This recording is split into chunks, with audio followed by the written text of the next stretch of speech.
السلام علیکم ورحمۃ اللہ وبرکاتہ۔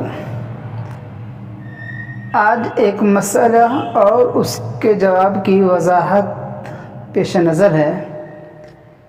مسئلہ اس کی صورت یہ ہے کہ بعض کمپنیاں اور ادارے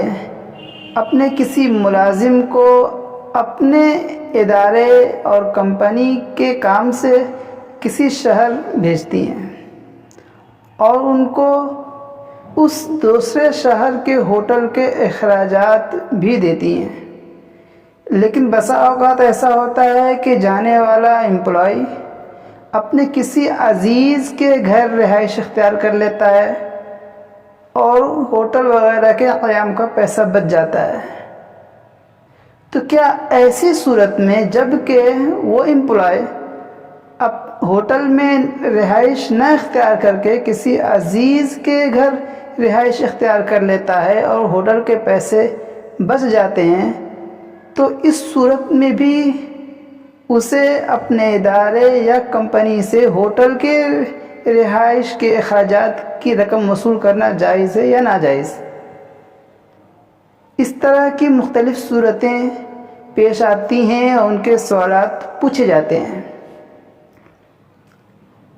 جواباً عرض یہ ہے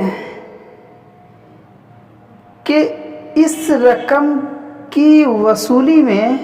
کمپنی اور ادارے کے قوانین اور اصول پر منحصر ہے کہ اگر اس ادارے اور کمپنی کی پالیسی یہ ہے کہ اس صورت کو بھی وہ جائز قرار دیتی ہے، مثلاً اس کی پالیسی یہ ہے کہ ہم آپ کو اتنا خرچ دے رہے ہیں، آپ چاہے اسے اس فنڈ میں خرچ کریں یا بچا لیں، یہ آپ کا ہے، تو پھر یہ جائز ہوگا لینا۔ لیکن اگر اس کی پالیسی یہ نہیں ہے تو پھر ناجائز ہوگا۔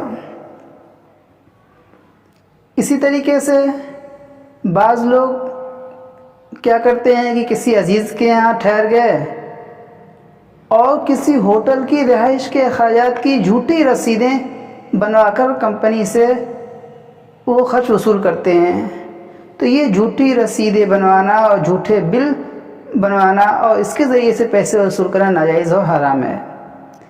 اسی طریقے سے جو ہوٹل وغیرہ جھوٹی رسید بناتی ہیں، خیرخواہی اور تعاون کے نام پر ان کے اس کام کو جائز نہیں قرار دیا جا سکتا، کیونکہ یہ ایک جھوٹ بھی ہے اور گناہ پر معاونت بھی ہے اور دھوکہ بھی ہے۔ تو جہاں ظاہر سی بات ہے کہ جس کمپنی اور ادارے سے پیسہ وصول کرنے کے لیے بل اور رسیدیں جمع کرنی پڑتی ہے، یہ اس بات کی دلیل ہوتی ہے کہ کمپنی کی پالیسی یہ ہے کہ وہ یہ تصدیق کرنا چاہ رہی ہے کہ کیا واقعی آپ کا یہ خرچ ہوا ہے یا نہیں ہوا ہے۔ تو اس لیے یہ صورت تو ناجائز ہوگی، جھوٹے بل بنوانا اور جھوٹے بل